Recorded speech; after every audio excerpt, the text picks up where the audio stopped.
Салам достор, менин каналыма кош келипсиздер. Бүгүн сиздер менен биз диетический балык бышырабыз. Биз балыктын сыртын, ичин тазалап, анан жууп алабыз.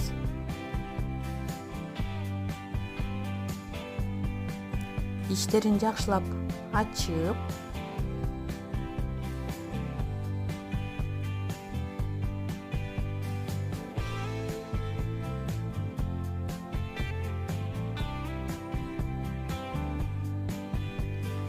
ага туздан себип, туздап,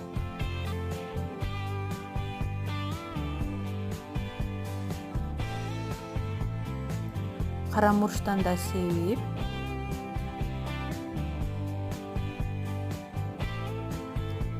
өсүмдүк майын коюп, жакшылап шыбап чыгабыз.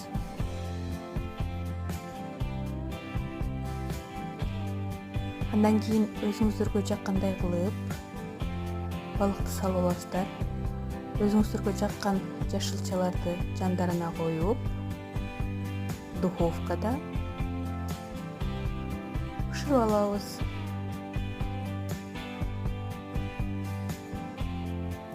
Духовкада 180 градуста 25 мүнөттө даяр болот. Достор, ушинтип биздин диетический балыгыбыз да даяр. Көңүл бурганыңыздар үчүн чоң рахмат. Сиздер да жасап көрүңүздөр. Лайк басканды унутпаңыздар. Каналга жазылыңыздар. Аман болуңуздар.